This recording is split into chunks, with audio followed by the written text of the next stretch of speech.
महाराष्ट्र माझा, प्रत्येक गावातून आणि प्रत्येक जिल्ह्यातून थेट तुमच्यापर्यंत।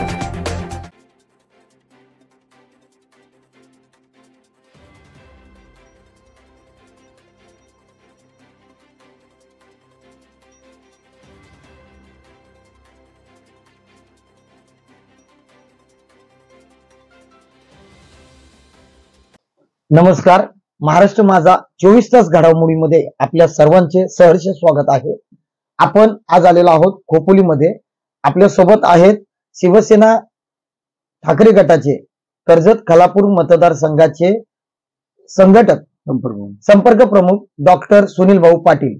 आज आपण त्यांच्यासोबत चर्चा करण्यासाठी आलेलो आहोत की कर्जत खालापूर मतदारसंघात विधानसभेचे वेध लागलेले आहेत आणि या विधानसभेमध्ये अनेक इच्छुकांची तयारी सुरू झालेली आहे।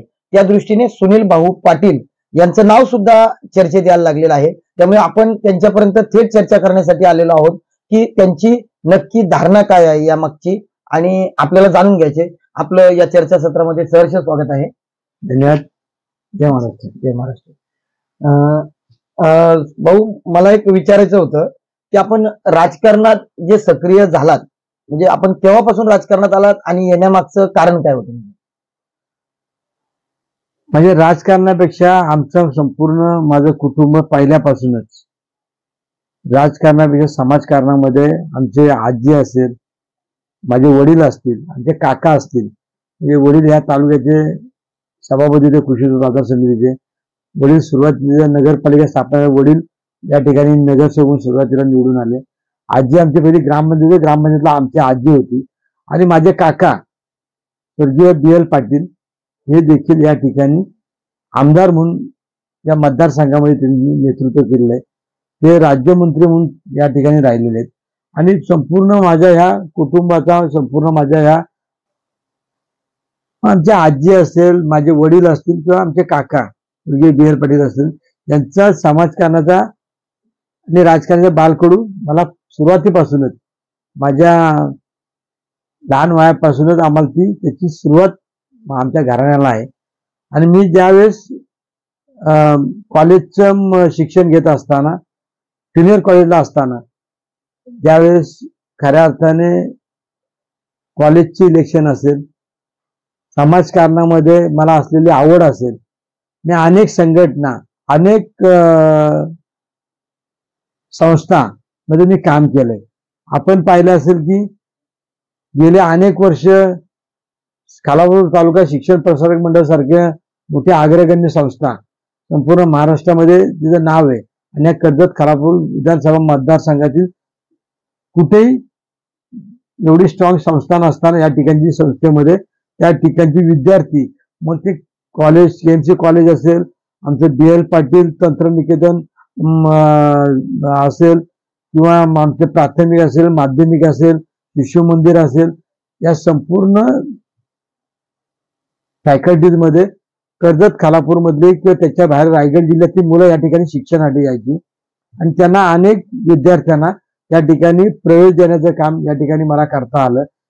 या ठिकाणी सदस्य राहिलेलो आहे, त्या ठिकाणी मी सभापती म्हणून काम केलंय, या ठिकाणी मी उपाध्यक्ष म्हणून काम केलं त्या संस्थेमध्ये आणि प्रभारी अध्यक्ष म्हणून सुद्धा मी 6 महिने या ठिकाणी काम केले। त्यामुळे ही संधी या मोठ्या संस्थेने मला काम करण्याची मिळाली। मी पोलीस मित्र संघटनेचा प्रदेशचा अध्यक्ष आहे। त्या ठिकाणी अन्यायाला वाचा फोडण्यासाठी पोलीस असतील आणि आमचे नागरिक असतील यांच्यामध्ये काही तफावत, अडचणी व्हायच्या, त्यावेळी ती अडचणी सोडवण्याचं काम आम्ही पोलीस मित्र संघटनेच्या माध्यमातून अनेक वेळा केलेलं आहे आणि माझ्या पदाधिकाऱ्यांनी केलंय। इतर संस्थांमध्ये आमचं शिक्षण मंडळ असेल, खोपोली नगरपालिकेचं, यामध्ये देखील काम केलंय। अनेकांना आपण त्या ठिकाणी रोजगार उपलब्ध करून देण्याचं काम केलंय। KTSP मंडळामध्ये खालापूर शिक्षण प्रसारक मंडळ, त्या ठिकाणी देखील आपण रोजगार उपलब्ध करून दिलाय। अनेक शिक्षकांना तिथे त्या ठिकाणी लावण्याचं आम्हाला भाग्य मिळालं आणि त्या ठिकाणी अनेक विद्यार्थ्यांना घडवण्यासाठी आम्हाला, म्हणजे ज्यांची परिस्थिती नसेल त्या विद्यार्थ्यांना देखील आम्ही त्या ठिकाणी शिक्षणासाठी त्यांना आम्ही ती दारं खुले करून दिली। आणि म्हणूनच ज्या वेळेस समाजकारणाचा विषय आला, म्हणजे त्याकडे राजकारणाचा न पाहता मग समाजकारणातून ऑटोमॅटिकच राजकारणाकडे वळलं गेलं आणि कमी वयामध्ये सुद्धा मला म्हणजे या खोपोली नगरी सारख्या मोठ्या नगरपालिकेचा पिंपरी चिंचवड नंतर महाराष्ट्रामध्ये खोपोली नगरपालिकेचं एक नाव होतं आणि या नगरपालिकेचं मला थेट पब्लिक मध्ये नगराध्यक्ष होण्याचा मान मिळाला आणि या समाजकारणामधूनच मला ही राजकारणाची मला ही उंची गाठता आली. त्या अनेक वेळा जवळजवळ 5 वेळा मी नगरपालिकेची निवडणूक लढवली. सलग 3 वेळा मी विजय प्राप्त केला. एकदा मला त्या ठिकाणी अपयश म्हणता येणार नाही, मला फसवलं गेलं, परंतु मी सलग 5 निवडणुका लढवत असताना मी त्या ठिकाणी नगरसेवक असेल, सभापती असेल, अनेक विषय समितीचे सभापती राहिले, स्थायी समितीचे सभापती राहिले, उपनगराध्यक्ष राहिले, मी 2 टर्म गट नेता राहिले, नगराध्यक्ष म्हणून थेट पुढे मला नगराध्यक्ष म्हणून तिथे काम करण्याची संधी त्या मोठ्या नगरपालिकेमध्ये मिळाली. म्हणजे त्या ठिकाणी समाजकारण करत असताना राजकारणामधून जी काही मला विकास कामं असतील, जी काही समस्या असतील ते सोडवण्याचं मी प्रामाणिकपणे त्या ठिकाणी काम केला. मग ज्या वाड्या वस्त्यांमध्ये अनेक वर्ष जवळजवळ 50 वर्ष होऊन सुद्धा त्या ठिकाणी लाईटची व्यवस्था नव्हती, त्या ठिकाणी पहिल्यांदा मी सोलरची लाईट त्या ठिकाणी पोहोचवण्याचं काम केलं. त्यानंतर MUCच्या माध्यमातून आपण त्या ठिकाणी पोलची व्यवस्था केली. त्यानंतर तिथं पाण्याची व्यवस्था नव्हती वाड्या वस्त्यांमध्ये, तिथं पाईपलाईन टाकून त्या ठिकाणी मी पाणी असतील किंवा रस्ते असतील हे करण्याचा प्रामाणिकपणे प्रयत्न केला आणि खोपोली नगरपालिकेमध्ये सर्वाधिक मोठी साठवण टाकी बांधण्याचं काम त्या ठिकाणी केलं. त्याचे तत्कालीन ऊर्जा मंत्री आणि पाणीपुरवठा मंत्री अजितदादांनी सन्मान्य त्यावेळेचे पालकमंत्री तटकरे साहेब यांच्या हस्ते त्या ठिकाणी ओपनिंग मला त्या ठिकाणी करता आली. त्याचबरोबर जी विकासाची कामं असतील, मग शिक्षणासाठी मोफत शिक्षण या भागातील विद्यार्थ्यांना मिळावं म्हणून नगरपालिकेच्या माध्यमातून ज्या आमच्या प्राथमिक शाळा होत्या त्या माध्यमिक शाळा देखील आम्ही कशा वाढवत होतील, वास्त्रंचा असेल किंवा आमच्या टाकळी या भागामध्ये माध्यमिकचं विद्यालय सुरू करण्यासाठी आम्ही त्या ठिकाणी प्रयत्न केले, त्यांना आम्हाला यश आला. मग प्राथमिक शिक्षण घेतल्यानंतर खालापूर तालुका शिक्षण प्रसारक मंडळामध्ये लोक कॉलेज शिक्षण घेण्यासाठी त्या ठिकाणी येऊ लागली. मग अशा पद्धतीचं शिक्षणासाठी आम्ही जो लक्ष देता आला त्यासाठी काम केलं. पाण्यासाठी आम्ही खऱ्या अर्थाने पाणी रस्त्यासाठी त्या ठिकाणी मी काम केलं आणि खऱ्या अर्थाने या ठिकाणच्या असलेली इंडस्ट्रीज, या इंडस्ट्रीजमध्ये या ठिकाणच्या शिक्षण घेतलेल्या विद्यार्थ्याला कशी नोकरी मिळेल त्यासाठी आम्ही प्रामाणिक प्रयत्न या ठिकाणी केला. म्हणजे स्थानिकांना रोजगार कसा मिळेल यासाठी प्राधान्याने आम्ही त्या ठिकाणी कंपनीमध्ये जाऊन असणाऱ्या मॅनेजमेंटला त्या ठिकाणी आम्ही जाब विचारण्याचं काम केला. विनसकर या कंपनीमध्ये एकदा असाच प्रसंग आला आणि या ठिकाणी बाहेरचे परप्रांतीय त्या ठिकाणी भरण्याचा त्यांनी खूप मोठा प्रयत्न केला होता, परंतु त्या ठिकाणी आम्ही त्या ठिकाणी मोठं आंदोलन केलं आणि आम्हाला स्थानिकांची ज्या नोकऱ्या आहेत त्यांचं शिक्षण आहे ते जर सोडून जर तुम्हाला त्या व्यतिरिक्त जर तुम्हाला नोकर भरती करायची असेल तर तुम्ही करू शकता, पण पहिलं प्राधान्य स्थानिकांना द्या. ही सुरुवात आम्ही त्या ठिकाणी केली. म्हणजे आमच्या युथच्या काळामध्ये अशा पद्धतीने आम्ही त्या ठिकाणी युवकांसाठी असेल, नागरिकांसाठी असेल, म्हणजे नुसतं समाजकारण किंवा राजकारण करत बसलो नाही, परंतु खऱ्या अर्थाने नागरिकांच्या ज्या व्यथा असतील, युवकांच्या व्यथा असतील, तरुणांच्या व्यथा असतील, आमच्या विद्यार्थ्यांच्या व्यथा असतील हे सोडवण्यासाठी आम्ही ज्या प्राथमिक गरजा असतील यासाठी मनापासून काम केले. म्हणूनच मला या खोपोली पालिकेसारख्या मोठ्या नगरपालिकेमध्ये 5 वेळा निवडणूक लढण्याची संधी मिळाली. परंतु आपण पाहिलं असेल तर या 5 टर्म मध्ये जेव्हा मी 25 वर्ष काम करत असताना ह्या कालखंडामध्ये कुठे साधा एखादा भ्रष्टाचा आरोप देखील करण्याची धाडस विरोधकांनी देखील झालं नाही. कारण तर माझं तुम्ही आजपर्यंत प्रामाणिकपणा पाहिला असेल की खोपोली नगरपालिकेमध्ये अनेक भ्रष्टाचारी आरोप झाले, परंतु सुनील पाटलांवरती साधा आरोप सोडा पण खाली त्या वर्तमानपत्रामध्ये असेल किंवा कुठल्या एखाद्या नगरपालिका कधी माझ्यावरती चिंचवड होण्याचं काम केलं नाही. निष्कलंक म्हणून त्या ठिकाणी मी काम त्या पालिकेमध्ये केलंय. समाजकारणामध्ये सुद्धा जे मला काम करता आलं ते प्रामाणिकपणे मी त्या ठिकाणी केलं आणि म्हणूनच जेव्हा नगराध्यक्ष आल्यानंतर जी संधी पुढे विधानसभा कशी मला गाठता येईल यासाठी मी कधीच विचार केला नव्हता, परंतु नागरिकांमधून ती इच्छा व्हायला लागली. तर सुनील भाऊनी आता विधानसभा लढवली पाहिजे. आपण पाहिलं असेल की मी जेव्हा मराठा आरक्षणाचं काम करत असताना समाज बांधवांकडून देखील खूप मोठ्या प्रमाणामध्ये इच्छा व्यक्त केली गेली. भाऊंनी या ठिकाणी एकतर समाजाकडून तरी निवडणूक लढवावी, त्या असणाऱ्या पक्षाकडून देखील त्यांनी उमेदवारी मागावी आणि त्यांच्याकडनं ही मागणी होऊ लागली.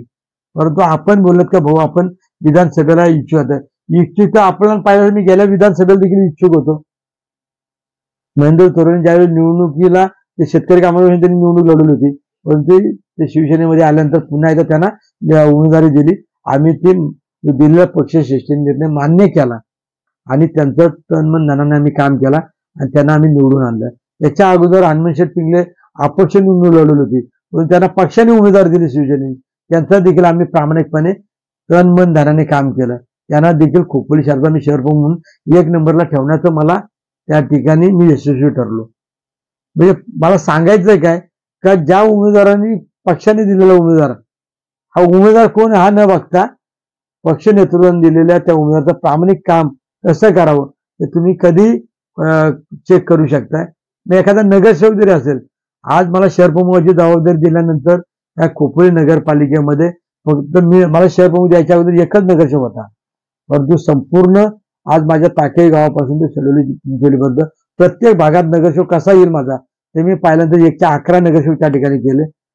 दिवस रात्र काम केलं या शहरामध्ये शहर प्रमुख पद मला दिल्यानंतर आणि ते त्यासाठी मी यशस्वी ठरलो. त्या नगरपालिकेने मला गटनेता पदाची संधी मिळाली काम करण्याची आणि त्याच्यानंतर मातोश्रीने आमचा त्या ठिकाणी सत्कार केला. या 11 नगरसेवक, उपनगराध्यक्ष आणि संपूर्ण टीम आमची त्या ठिकाणी पदाधिकाऱ्याने त्या बरोबर आमचा त्या ठिकाणी सन्मान केला गेला.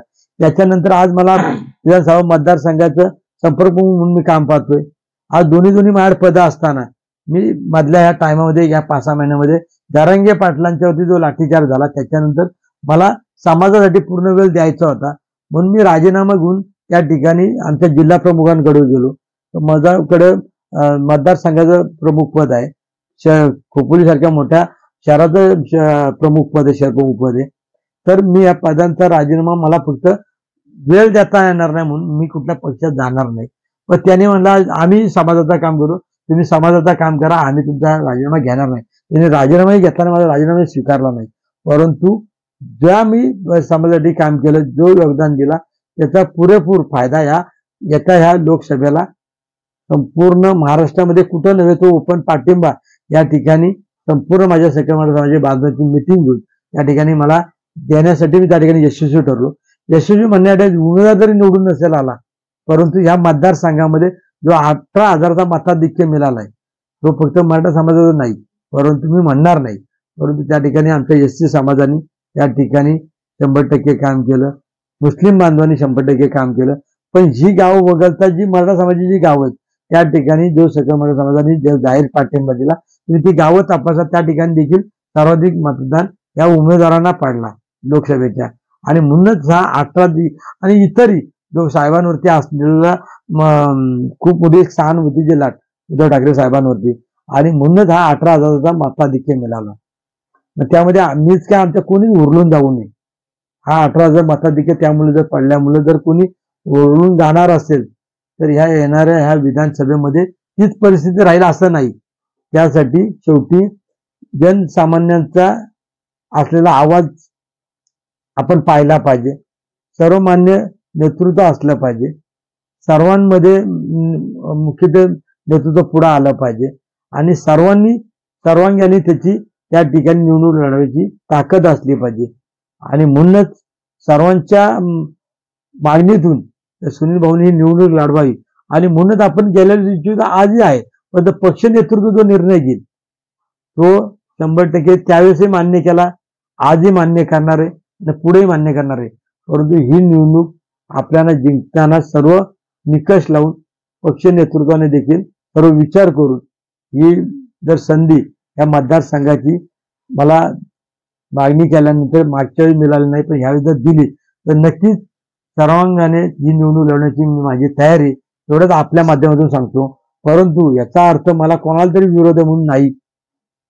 शेवटी पक्ष नेतृत्व, पक्षश्रेष्ठी जो मातृश्री आदेश देईल, तो जो निर्णय घेईल, त्या निर्णयाचं 100% संघटना त्यावेळेस पालन केला, आजही करणार आहे, पुढेही करणार आहे. कारण तर शेवटी पक्ष नेतृत्वाला मानणारे मी प्रामाणिक कार्यकर्ता आहे. आपण अनेक इलेक्शन पाहिलं असेल. साधा जसा मी बोलतोय का राजकारण समाजकारणामध्ये माझा विरोधकही कधी माझ्यावरती भ्रष्टाचार आरोप करू शकले नाही, सिद्ध तर सोडा. परंतु माझ्या ज्या समाजकारणामध्ये सुद्धा आणि पक्ष नेतृत्वाकडे कधीही म्हणजे कुठलाही उमेदवार असेल त्याला कसा प्रामाणिकपणे निवडून आणता येईल हेच आतापर्यंत सुनील पाटलांनी काम केलेलं आहे. भाऊ, माझा एक पुढचा प्रश्न असा होता का 2 वर्षापूर्वी जेव्हा शिवसेना फुटली खऱ्या अर्थाने, तर त्यावेळी शिंदे गट आणि ठाकरे गट असे 2 पर्याय जेव्हा तुमच्या समोर उपस्थित होते, स्थानिक आमदार तुमच्याकडे कदाचित प्रयत्न करत असतील की तुम्ही शिंदे गटात सक्रिय व्हावेत, असं काही तुमच्याकडे त्यांनी मागणी किंवा हे केलं असेल, मग त्यावेळी तुम्ही ठाकरे गटाकडेच ठाम राहिलात, याच्या मागे काय कारण असेल? त्यावेळेस पक्ष नेतृत्वाने त्यांना उमेदवारी दिली. आम्ही प्रामाणिकपणे तन मन धनानं त्यांना निवडून काम केलं.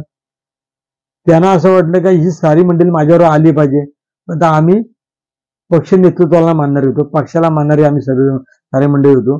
परंतु काही मंडळी गेली, काही मंडळी कशासाठी गेली, काहींच्या अडचणी असतील, काहींना कामं घ्यायची असतील, कॉन्ट्रॅक्ट घ्यायचे, परंतु आम्हाला कुठलाही तिथशी लाभ घ्यायचा नव्हता, कुठला आमचा स्वार्थ त्या ठिकाणी नव्हता.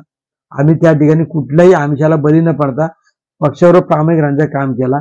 आम्हाला अनेक ऑफर आल्या, अनेक त्यांनी आमच्याकडे विचारणा केली, भेटायला आले, परंतु आम्ही कुठलाही निर्णय घेतला नाही.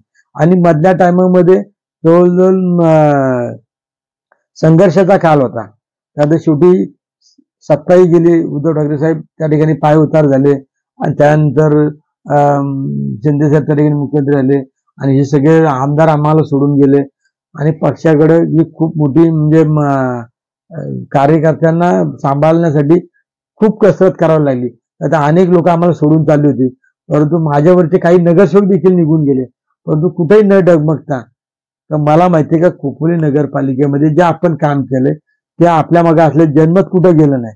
जरी एखादा नेता गेला असेल, एखादा नगरसेवक गेला असेल, त्याच्या अडचणीसाठी गेला असेल, पण आपण काही कुठल्या आमिषापोटी कुठल्याही कामापोटी आम्ही तिथे साधी दुंखुनी बघायला गेलो नाही. कारण तर आम्हाला माहिती आहे की आमची ताकद या ठिकाणी जनसामान्यांची ताकद आहे, ती आमच्या मागे आहे. सर्वसामान्य जनताही आमच्या बरोबर आहे आणि ती पक्षाबरोबर आहे. आम्ही पक्षावर प्रामाणिकपणे राहिलो आणि समाजाबरोबर प्रामाणिक राहिलो आणि म्हणून जो काही समाजाचं सुद्धा आज जो काही आपल्याकडे जो मागणी होते तर सुनील भाऊंनी निवडणूक लढवावी. पक्षाकडून देखील आम्ही 2 वेळा उमेदवारी मागितली, परंतु पक्षाने आम्हाला उमेदवारी देत असताना दुसऱ्या उमेदवाराचा घोषणा केली. आम्ही ती तंतोतंत ती मान्य केला तो आदेश आणि त्या दिवसापासून म्हणजे स्वतः उमेदवाराचं काम केलं. आपण पाहिलं असेल त्या उमेदवारांनी त्या ठिकाणी निवडून आल्यानंतर मला उचलून घेतलं, रथामध्ये बसवलं. आज देखील फोटो असतील, परंतु त्यांनी जेव्हा सोडून गेल्यानंतर त्यांच्या आम्ही गाडीत सुद्धा बसलो नाही. त्याचं कारण आहे का त्यांना आपण आपल्या पक्षाचं काम केलंय. उमेदवार कोण होता, हनुमंत शेठ पिंगलेंनी अपक्ष लढवल्यानंतर देखील त्यांना पक्षाने उमेदवारी दिली. त्यांचं तन मन आणि प्रामाणिकपणे काम केलं. खोपोली सारख्या पालिकेमध्ये त्यांना 1 नंबरला ठेवलं, महेंद्र थोरांना आम्ही 1 नंबरला ठेवलं आणि त्या ठिकाणी आम्ही निवडून दिले. श्रीरंग बारणेंना आम्ही त्यावेळेस पक्षाने उमेदवारी दिली, प्रामाणिकपणे काम केला. तर ह्यावेळेस श्रीरंग बारणे साहेब सुद्धा पक्ष सोडून गेले. त्यावेळेस संजोग वगैरे नव्याने आले पक्षामध्ये, त्यांना उमेदवारी दिली.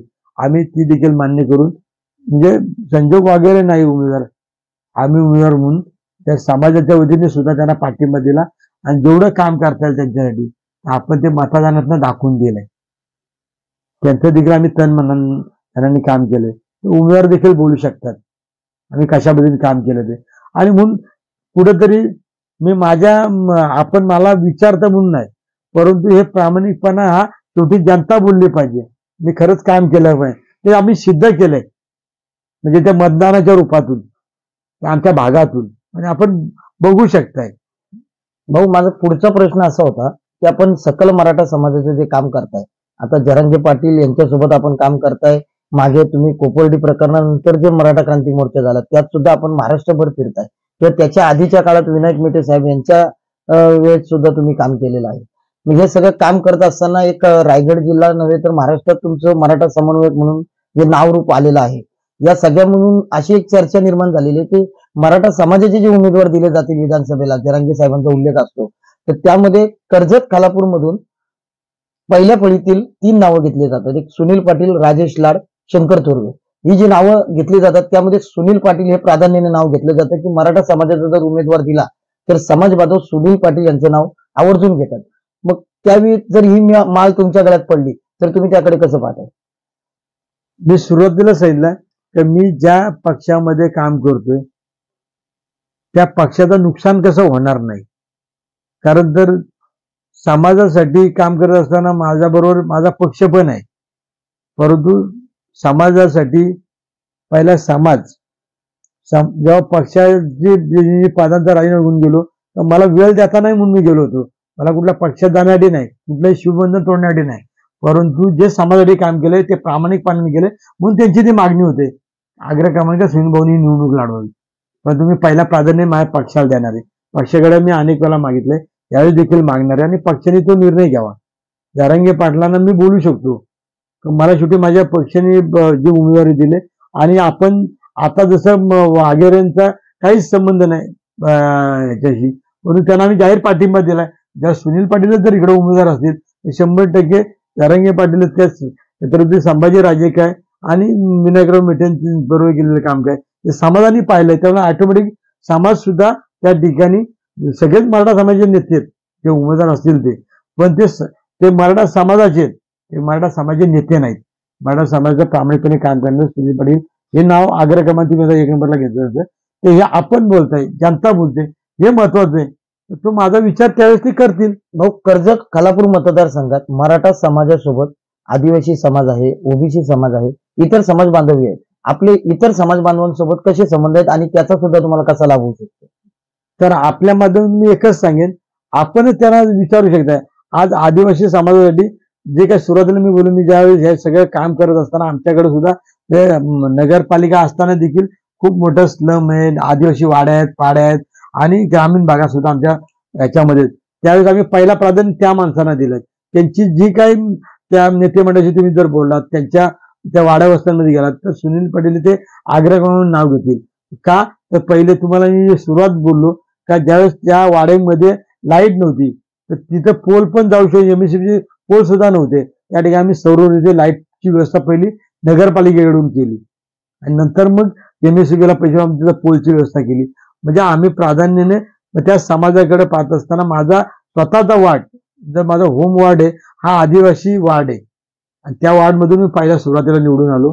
माझा आदिवासी बांधव त्या ठिकाणी निवडून आला आणि जे आदिवासी बांधव या ठिकाणी आज पण आम्ही निवडून देतोय, तर ते म्हणून आदिवासींचा आज आमच्याकडे असलेला विश्वास आपण तो पाहू शकताय. आमचा बौद्ध समाज ज्या ठिकाणी असेल, तुम्ही खोपोली नगरपालिकेमध्ये जर पाहिलं असेल तर मी पहिले प्राधान्याने ज्यावेळेस स्वीकृत नगरसेवक घ्यायचा आला, मी गटनेता असताना मी प्राधान्याने पहिलं त्या ठिकाणी माझा एक बौद्ध समाजाचा माणूस म्हणजे कैलास मारुती गायकवाड यांना मी पहिलं प्राधान्य दिलं. शेवटी तिथं समाज म्हणून नुसतं बघायचा, तिथं कोण काम करणार आहे आणि ते आम्ही त्यांचं स्किल पाहिलं. त्यांनी अनेक वर्ष समाज कार्य केलं होतं आणि त्याचं नाव त्या ठिकाणी मला दिलं. मला अभिमान वाटला त्यांना नगरसेवक करण्यासाठी आणि त्यांनी चांगलं काम करून दाखवलं. म्हणजे अशा पद्धतीने आम्ही कधीच हा जातीय सलोखा का म्हणजे जेव्हा मी एखाद्या माझ्या समाजाचं काम करत असताना कुठल्या समाजाला मी दुखवण्याचं काम केलं नाही. जे आदिवासी समाज झाला असेल, आदिवासी समाजा त्या ठिकाणी आम्ही नेतृत्व घेण्याचं प्रामाणिक काम केलंय.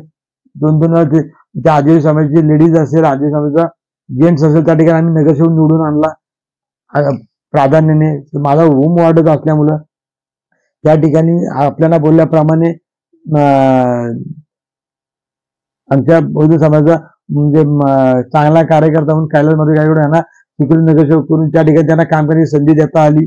त्याचबरोबर मुस्लिम बांधवांसाठी सुद्धा म्हणजे ज्या टायमाला आपल्याला मी बोललो मी ज्या 5 निवडणुकांमध्ये मला जो अपयश आला त्या ठिकाणी माझी एक भगिनी ओबीसी समाजाची होती, एक भगिनी मुस्लिम समाजाची होती आणि एक बांधव माझा आदिवासी समाजाचा. त्यावेळेस तिन्ही हे बांधव मला निवडून आणण्यासाठी मी प्रामाणिकपणे प्रयत्न केला. तिन्ही निवडून आले आणि ते त्यांना विचारू शकताय. सुनील पाटील एवढं प्रामाणिक आहे, भले मला त्या ठिकाणी त्रास झाला, परंतु त्या बांधवांना निवडून आणण्यासाठी तुम्ही कधी आजही विचारू शकताय, उद्या विचारू शकताय. एवढ्या प्रामाणिकपणे आम्ही कधीच म्हणजे जातीय सलोखा कधी बिघडून दिला नाही. हे सांगण्याचं कारण की मग मुस्लिम समाज असो त्यांना प्राधान्य सुनील पाटलांनी निवडून देण्यासाठी प्रामाणिकपणे प्रयत्न केलाय. मुस्लिम समाजाचा नगराध्यक्ष करताना आमचं आग्रहप्रमाणे आम्ही त्या ठिकाणी लिडिंग पार्ट केला. महिला मुस्लिम समाजाची आम्ही नगराध्यक्ष त्या ठिकाणी केली, मुस्लिम समाजाचा नगरसेवक केला, त्या ठिकाणी आदिवासी समाजाची भगिनी केली, माझा भाऊ केला त्या ठिकाणी नगरसेवक. म्हणजे ही करण्याची संधी आम्हाला मिळाली. म्हणजे आम्ही कधी मी मराठा समाजात जरी काम करत असलो तर इतर समाजांना देखील त्या ठिकाणी प्राधान्य देण्याचं काम केलं. भाऊ, माझा पुढचा प्रश्न असा होता की आपण डॉक्टरेट मिळवलेली आहे, आपण सुशिक्षित आहात, आपल्या घराण्यात BL पाटील आपले काका इथले आमदार होऊन गेले, राज्यमंत्री होऊन गेले. आपण या भागाचा म्हणजे खोपोली नगर परिषद नव्हे तर आपण कर्जत कालापूर म्हणून पण पाहिलेला आहे हा भाग. तर आता विकासाच्या दृष्टीने आपलं एक विजन काय असेल की कर्जतमध्ये विजेचे, पाणीचे आणि इतर जे रस्त्याचे जे काही सुविधा आहेत त्या पाहिजे तशा नाहीयेत किंवा आरोग्याच्या तशा नाहीयेत, तर त्याबद्दल तुम्ही काय सांगा? सुरुवातीला कुठल्याही नागरिकांना असं वाटत नाही का आपण खूप मोठा सुशोभीकरण केला म्हणजे आपण त्या ठिकाणी खूप मोठी डेव्हलपमेंट केली असं होत नाही. आपण जे बोलतो ते खरंच बरोबर आहे. त्या नागरिकांना काही द्यायला लागत नाही, त्या राशन भरून द्यायला लागत नाही, परंतु त्यांना दळणवळणाची साधनेही पहिल्यांदा चांगली असली पाहिजेत. त्या ठिकाणी तातडीने पोहोचता आला पाहिजे. त्या ठिकाणी हॉस्पिटलला गेल्यानंतर जात असताना तत्काळ त्या ठिकाणी पोहोचलं पाहिजे. परंतु आता जे आपण म्हणजे रहदारी पाहिल्यासमोर ती कर्जतची 4 फाट्याची असेल, त्या ठिकाणी सगळे रोड ब्लॉक होतात. कर्जत नगरीत जाणारा ब्लॉक होतो, माथेरान नेरळकडे रस्ता जाणारा ब्लॉक होतो. त्या ठिकाणी म्हणजे सर्वांची कोंडी होते त्या ठिकाणी. त्याचबरोबर आमचा खोपोली फाट्यावरचा भाग आहे, त्या ठिकाणी देखील वाहतूक कोंडी होते. म्हणजे रस्त्यांचा आपण जर पाहिलं तर रस्ते प्रामुख्याने त्या ठिकाणी खऱ्या अर्थाने तिथं ब्रिज असतील, त्या ठिकाणी रस्ता रुंदीकरण असेल, हे प्रामुख्याने हातात घ्यायला लागतील. म्हणजे आपल्याला विकास करत असताना आपण मुंबई पुण्याचे सेंटर आहे आपला मतदारसंघ आणि तिथं येणारा क्राऊड देखील म्हणजे कर्जत या ठिकाणी फार्म हाऊस असल्यामुळे खूप मोठा क्राऊड त्या ठिकाणी येतो. पोलीस या ठिकाणी ही जी सिटी आहे मुंबई पुण्या या ठिकाणी रहदारीचा हा रस्ता आहे. हा जर एक्सप्रेसवे झालाच नसता तर खूप मोठा आमच्या शिरपाडा खोपोली फाट्यावर जाताना घाटामध्ये जात असताना खूप मोठ्या अनेक एक दिवस 2 दिवस या ठिकाणी ट्रॅफिक असायची. म्हणून हा जो काही प्रश्न आहे तर हे सोडत असताना या समस्या न मिटणार आहेत, परंतु त्या ठिकाणी कायमस्वरूपी उपाययोजना करायची असेल, लाईटची व्यवस्था आपल्याला कायमस्वरूपी मिटवायची असेल तर अनेक वर्ष झाले या MSCDच्या कारभाराबाबतीत. तर जेवढे आतापर्यंत जे पोल असतील ते डोंगर भागामधून आहेत, रानावनामधून आहेत, म्हणजे अडचणीच्या भागामधून असल्यामुळं आणि ते जीर्ण झालेले आहेत. म्हणजे एखादा पोल पडला, एखादी जर त्या ठिकाणचा कंडक्टर तुटला तर ते काम मेंटेनन्स करायला पूर्ण दिवस जातो. त्या ठिकाणी त्यांना म्हणजे कर्मचाऱ्यांना आपण दोष देतो किंवा MSCDला दोष देतो, परंतु त्या ठिकाणची परिस्थिती आम्ही पाहिली, अनेक आंदोलनं केली. आता पण देखील आंदोलन मी या तालुक्यामध्ये केलं, खोपोलीमध्ये आम्ही केलं. त्यावेळेस नक्कीच त्या लोकांची आम्ही व्यथा देखील जाणून घेतल्या. तर ते झालेले जीर्ण झालेले पोल जेव्हा अचानक पडतात, कंडक्टर तुटला जातो, त्या टायमाला त्यांना काम करायला रात्री या पावसामध्ये असेल किंवा दिवसा देखील असेल का त्या अडचणीमध्ये करायला अडचण होते.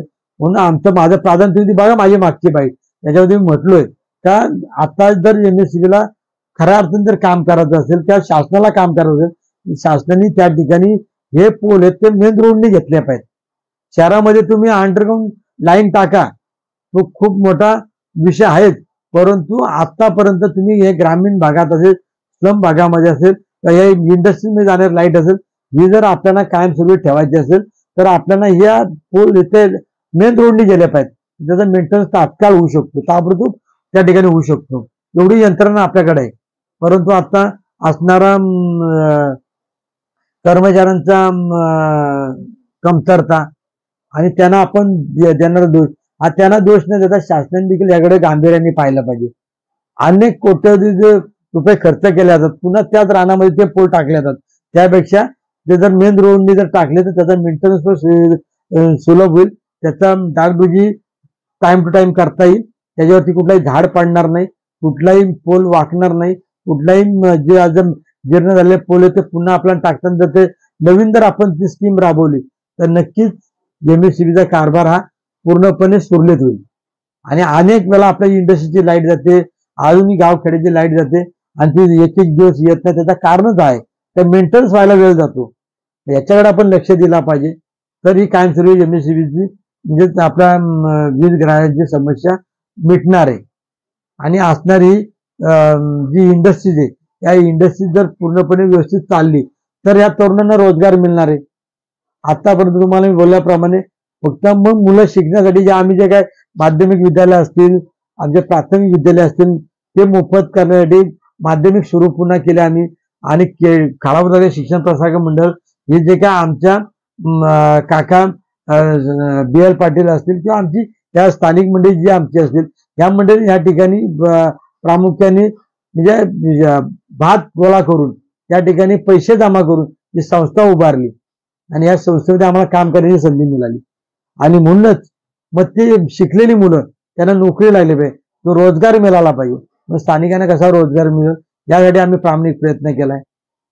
परंतु आज आपण पाहिलं खूप मुलं शिकून आज देखील घरी आहेत, त्यांच्यासाठी नवीन या ठिकाणी रोजगार आला पाहिजे, यासाठी शासनाकडे आपण मांडलं पाहिजे.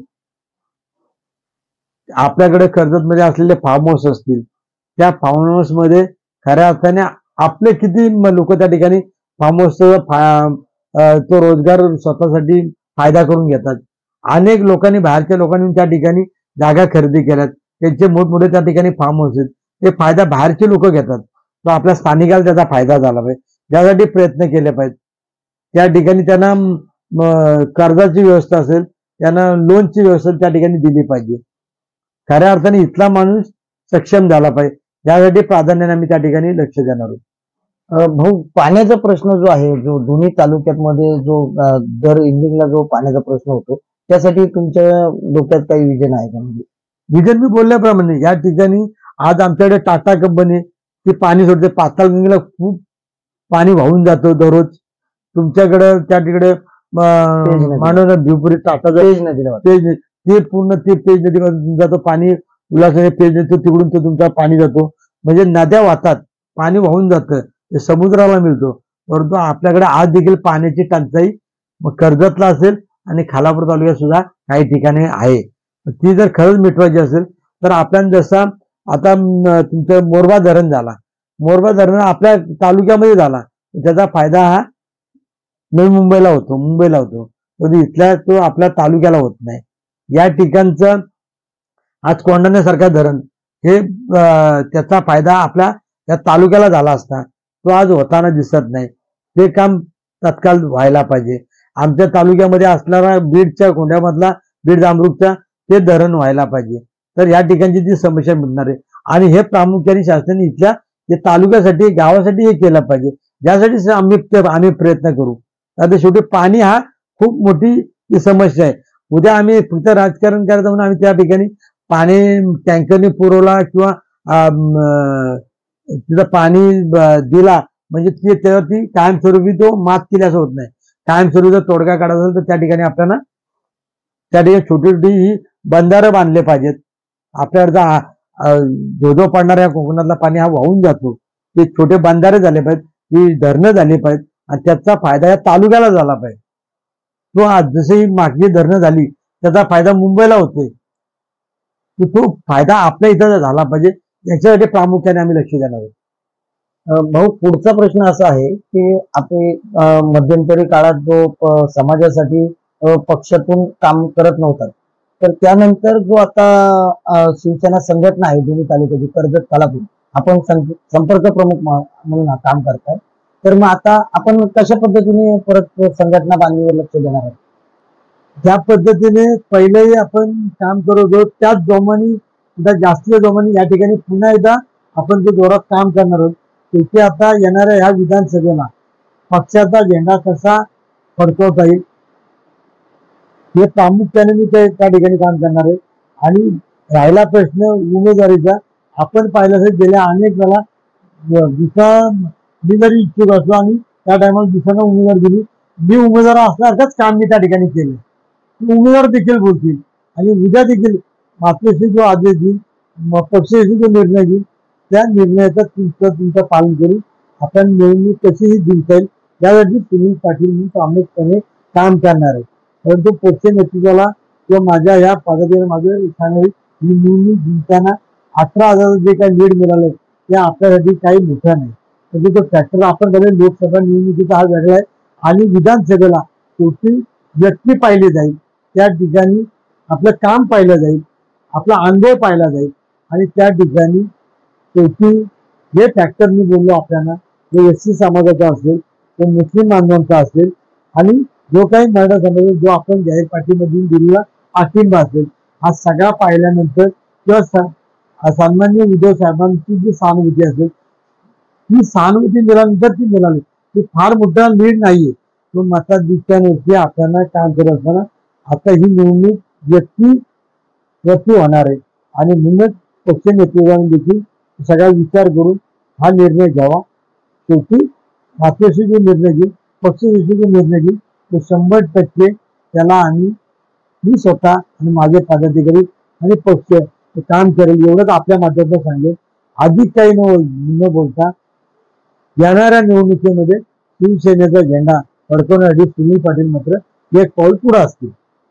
शिवसेना उद्धव बाळासाहेब ठाकरे या पक्षाचे नेते उपनेते यांच्यासोबत आपण याबाबत काही चर्चा केलेली आहे का? ज्यावेळेस मी आरक्षणाचं काम करत असताना मी सुरुवातीला माझे जे काही या ठिकाणचे प्रमुख असतील त्यांच्याशी मी चर्चा केली. जिल्हा प्रमुख आहेत माझे आमदार मनोज यांच्याशी चर्चा केली. माझे जिल्हा प्रमुख आणि आमदार बबनदादा पाटील असतील किंवा इतर वरचे नेते मंडळी म्हणजे अनिल देसाई साहेब असतील किंवा आमचे सचिव असतील यांच्याशी बोलून त्या ठिकाणी मी समाजासाठी देखील काम केलं आणि पक्षाचा नुकसान कसा नाही हे देखील पाहिलं गेलं. आपण पाहिलं असेल प्रत्येक इलेक्शनला सुनील पाटलांनी तन मन धनाने पक्षाचं प्रामाणिक काम केलं आणि आज देखील पाहिलं असेल आणि पुढे देखील आपण बघाल सुनील पाटील ज्या पद्धतीने काम करतात प्रत्येकाने जर काम केलं तर निवडणूक जिंकणं कठीण नाही, ती सोपी होईल. धन्यवाद भाऊ. आपलं आजचं चर्चासत्र बऱ्यापैकी चांगलं झालेलं आहे. तुम्हाला आम्ही शुभेच्छा देतो. विधानसभेचे दावेदार आपण आहात आणि कर्जत मतदारसंघामध्ये अनेक दावेदार आहेत. मी सोबत होते शिवसेना कर्जत खालापूर विधानसभा संपर्क प्रमुख डॉक्टर सुनील पाटील, मराठा समाजाचे समन्वयक आणि भारदस्त नेतृत्व म्हणून खोपोली नगरीतले माजी नगराध्यक्ष म्हणून त्यांच्याकडे पाहिलं जातं. धन्यवाद भाऊ, आपल्या या चर्चासत्रामध्ये आम्हाला सहकार्य लागलं. आपल्याला आपल्या पुढील विधानसभेच्या उमेदवारीसाठी शुभेच्छा. थँक्यू. जय महाराष्ट्र.